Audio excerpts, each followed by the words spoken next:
بسم الله الرحمن الرحیم. الحمد لله رب العالمین و صلی الله علی اشرف خلقه ابی القاسم المصطفى محمد و علی اهل بیت المیامین و رحمت الله علی معاندیهم اجمعین. آمین یا رب العالمین. اما بعد قال الحکیم فی قرآنه العظیم شهر رمضان الذي انزل فيه القرآن وقال صلى الله عليه وآله وسلم إن أبواب الجنان في هذا الشهر مفتحات.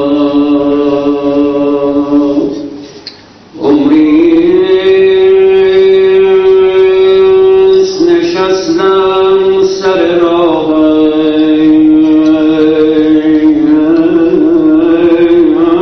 که بیایی یوسف مصری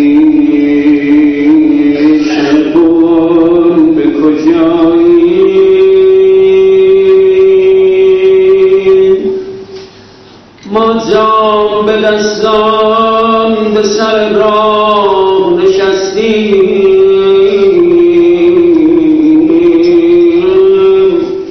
شاید نظری از کرمت سوی گدایی. یا ایها العزیز مسنا و اهلنا الذنوب و جئنا ببضاعة مزجاة فاغفر لنا الكيل وتصدق علينا.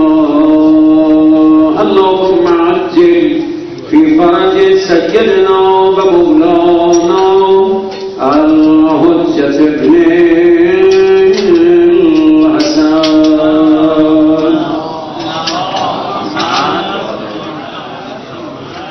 اجازه می طلبم از محضر عزیزان موضوع بحثم الآثار المترتبة علی شهر رمضان من منظر الکتاب و السنه.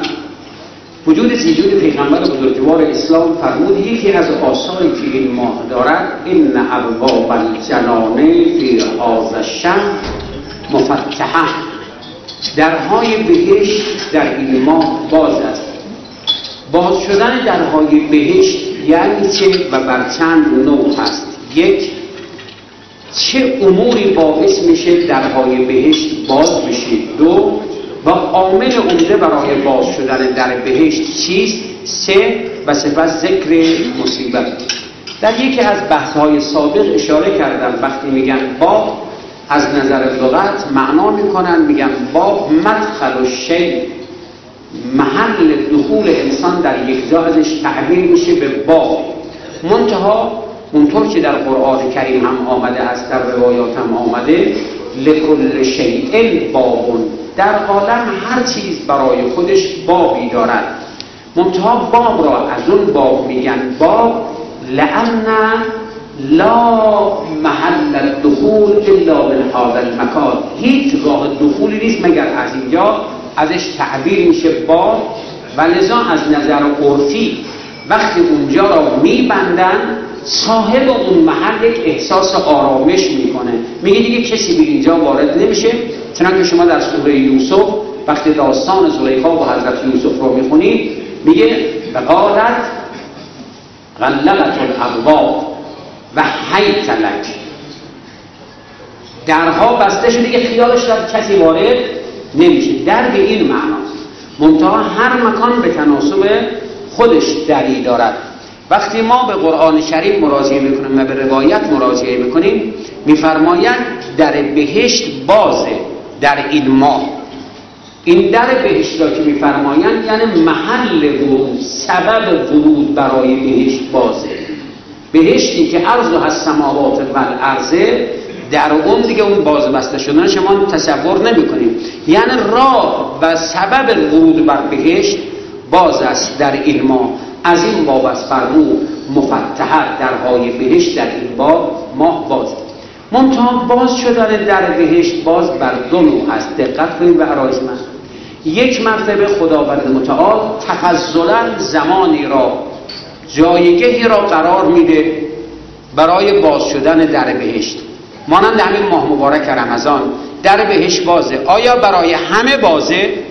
جواب این است بله، اما قدم برداشتن به سوی او اختیاری. در بهشت عین قرآنه. قرآن برای یک دسته خاص یا برای همه است. شهر رمضان الذی انزل فیه القرآن هدی للمؤمنین یا هدی للناس، هدی للناس.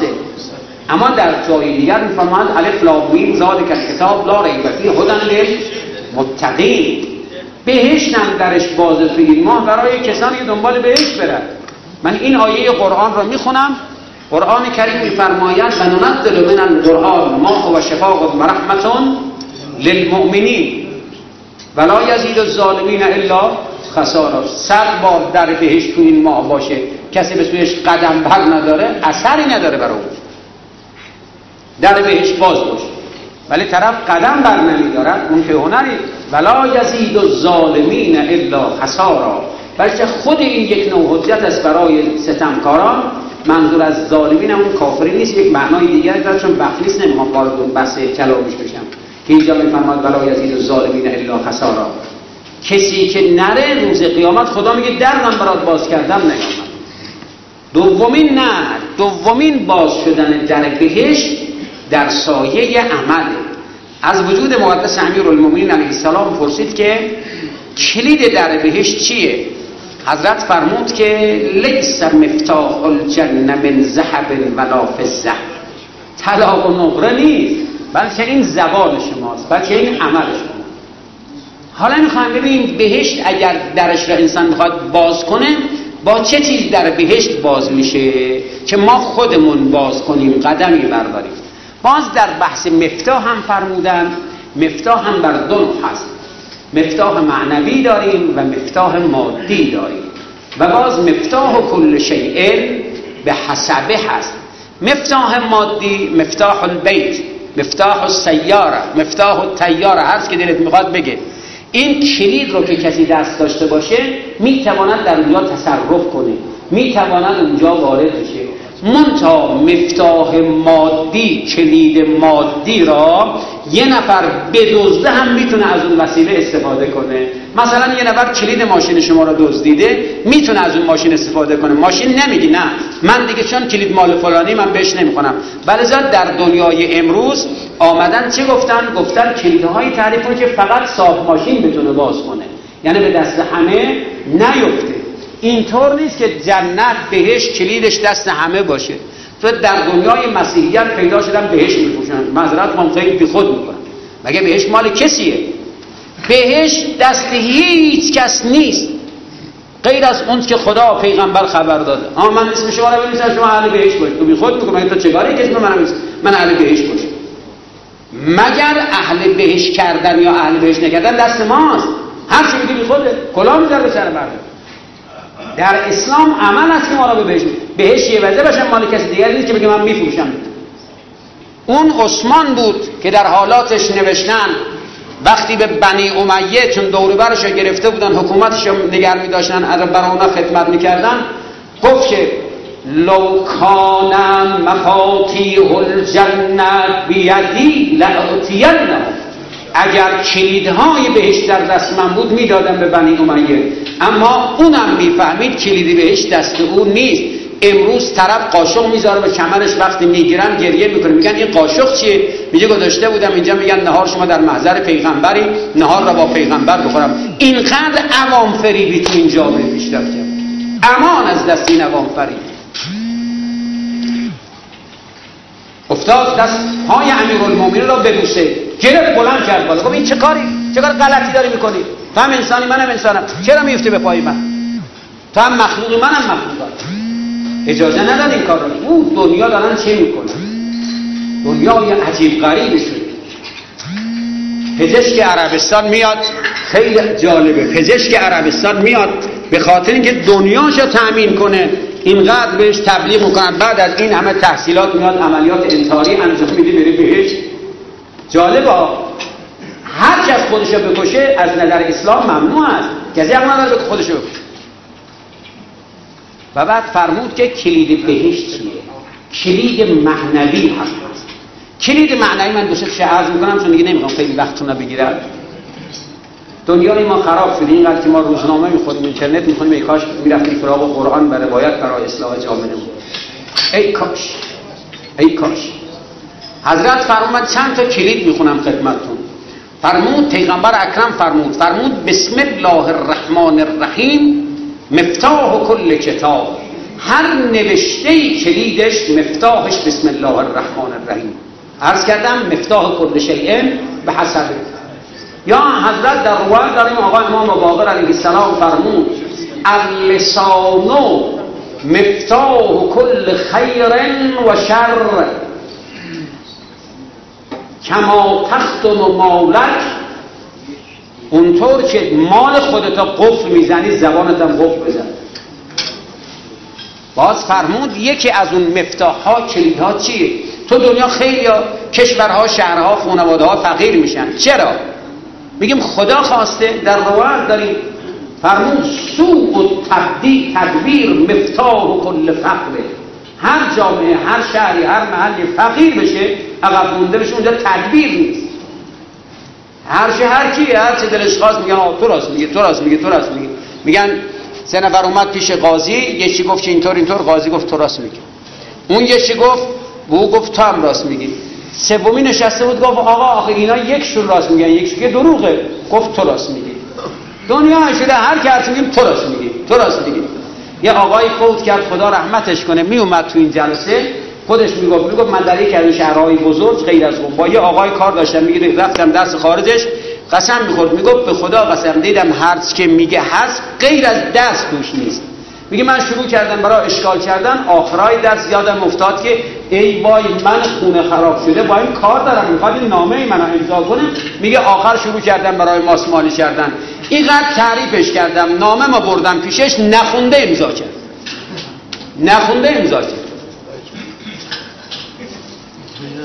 فرمود که مفتاح خیلی جالبه. حضرت فرمود که حب دنیا مفتاح کل معصیه. محبت دنیا کلید همه بدی ها رو به روی آدم باز می‌کنه.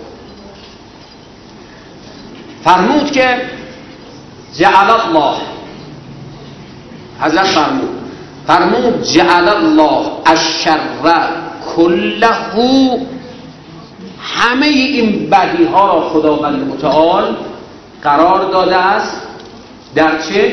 در شراب. فرمود و برای اون قفلی قرار داده و قفل اون بدی ها، همه بدی ها شرب خمره و کلید اون شرب خمر فرمود دروغگویی و لذا دروغ گفتن از شرابخواری هم بدتر. خیلی عجیبه. چطور میشه آدم در بهشت رو باز کنه؟ اینجا را با صداقت برای مردم بهشت درست کن، اونجا برات بهشت باز کن. دروغ بگیر اونجا هم دروغ، تو بهشت جای دروغ نیست. باز در روایت داریم فرمود اینقدر انسان خودت ذلیل نکن. الطمع مفتاح للذل. این طمع کلیدیه. هر که کلید طمع تو جیبش باشه باید خودش ذلیل حساب کنه تو این دنیا. این چند روز عمر داره خودش باید ذلیل حساب کنه. الطمع مفتاح للذل، ذلیل شدن. و حالا جالب است بهشت مفتاحش چیه؟ بهشت مفتاحش تقواست. دو تا آیه میخونم خدمتتون. یکی در سوره صاد، ان للمتقین لحسن مآب جنات عدن مفتحة لهم الابواب. درسته؟ بعد به دنبالش دارد که اونجا فاکهه کثیری داره و شراب تا آخر آیه میفرماد و ان لرزقنا ما له من نفاد. اینا تمام شدنی هم نیستند. کسی میخواد در بهشت روش باز باشه اهل تقوا. آیه دوم رو هم میخونم.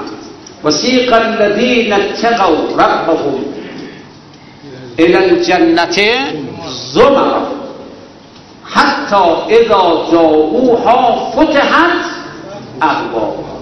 اهل تقوا که شدی خودشون در رو برات اونجا باز میکن. اهل تقوا شدی در بهشت برات بازه. و بعد اونجا و قال لكم خزنتها سلام علیکم طبتم فادخلوها خالدین. بفرمایید. الان برای شما در بستن معنا نداره. پیغمبر اکرم که میفرماید یکی از آثار این ماه باز شدن در بهشت است، اما خودتونم باید یه تکانی بدید. حالا عامل عمده چیه؟ سوال تقوا یعنی چیه؟ تقوا را هر کس به نظر خودش معنا میکنه. تقوا تقوا تقوا گفته بود آقا تقوا اون تقوایی که تو میگی همینه؟ این که تقوا نیست، این خودت معنا کردی. تقوا را از نظر، چون هر انسان به اندازه ذهن خودش برداشت میکنه. خداوند متعال میدونه در قرآن تعبیری دارد اماما للمتقین لکل شیء امام. اما میشه انسان بدون امام باشه؟ برای انسان امامی قرار داد. پیغمبر اکرم این روایت میگم این عامه نقل کردن، خاصه هم نقل کردن. فرمود بلما اسری بی نحو السماء خطبنی الله عز وجل فیک یا علی به ثلاثه. یک فرمود انه امام المتقین و قائد غر محجلین. منظورم این که امام متقین، علی امام متقیان هست. حالا هر کی بخواد در بهشت به روی او باز باشه باید کلید تقوا رو داشته باشه. این کلید داره تقوا باید به علی اقتدا کنن، او باید امام بشه، این معمول میشه. میگه آقا این که به درد نمیخوره تو داری برای خودت داره میبابی. یه روایت از پیغمبر بخونم، دو تا روایت میخونم، البته یک شی میخونم یکیش فقط خلاصه میگم چون وقت گذشته خودم هم عجله دارم.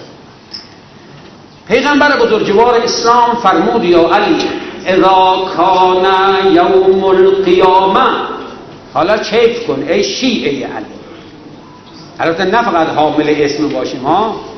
اذا کان یوم القیامه، یا علی وقتی روز قیامت باشه فاعطی لک ناقه من نور، برای تو یک ناقه میدن از نور. و علی رأسک تاج، و یک تاجی بر سرت میگذارن لها اربعة ارکان، 4 تا رکن داره. و فی کل رکن 3 اسطر، در هر رکن 3 سطر نوشته شده. دیگه حالا بخونم بال در بیار پرواز. 1 لا اله الا الله، چون در یک روایت پیغمبر اکرم فرمود ثمن الجنه لا اله الا الله و مفتاحها لا اله الا الله. حالا اون لا اله الا الله را اینجا معنا میکنه.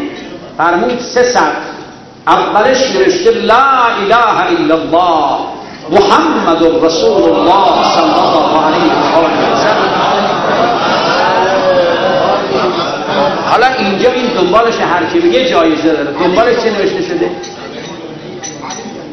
نه، اون آخوند رفته بود منبر گفته بود میدونید چی میگم؟ گفته بودن نه، گفته بود خود نبیل بهتر که نه. فردا شب رفته بود منبر گفته بود میدونید میخوام چه بگم؟ گفته بودن که آقا، بعضی گفته بودن که نه آقا میدونید. گفته خب میدونید برای چی بگم؟ شب سوم بعضی گفته بودن میدونیم، بعضی گفته بودن نمیدونیم. گفته بود اونا که میدونن برای اونا که نمیدونن یاد میدن. این خیلی عجیب است. گفتم بال در میاری. لا اله الا الله محمد رسول الله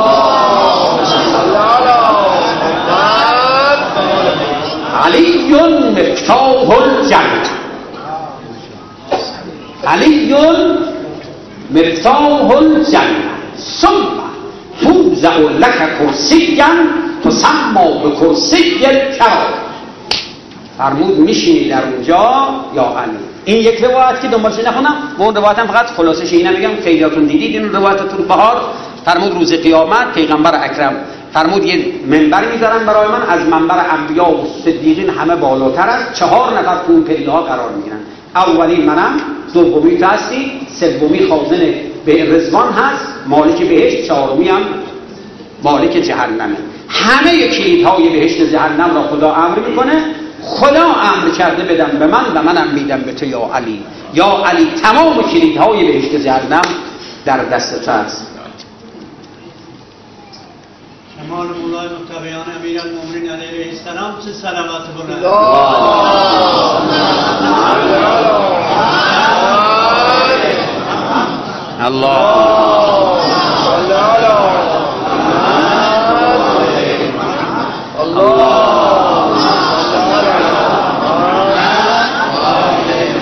این کلید بهشت است. یکی از اون نشانه های کلید بهشت، من یادم رفته چند سال اینجا روزه میخونم، به یک کس بدهکارم. دیشب یادم رفت یه جای دیگه خوندم، ولی از دیشب ناراحت که امروز روزه اینجا بخونم. این دختر موسی بن جعفر بیبی فاطمه معصومه سلام الله فرمود من زارها وجبت له الجنه. هرچی از این زیارت کنه بهش براش واجبه. خیلی بزرگی ماره. قربون غریبی دارم میگه. من نمیدانم که هست دختر زار، درد بی درمان را دارد دوا. هر کسی کورنده شد از هر دریم، گو به سوی دختر موسی بیاید. العهدة علی الراوین میگن 3 خانم انگامه از دنیا رفتن، دستشون دلشون بود.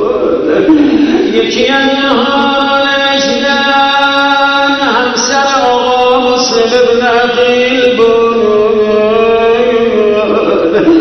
لما حانت حین وفاتها دیدن دستاش رو دلشون،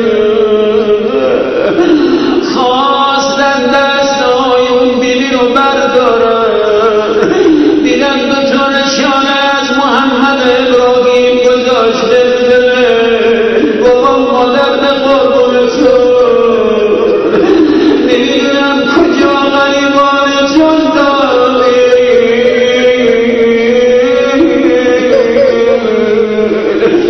یکی از اونها هم و ما کانت الا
اسلامی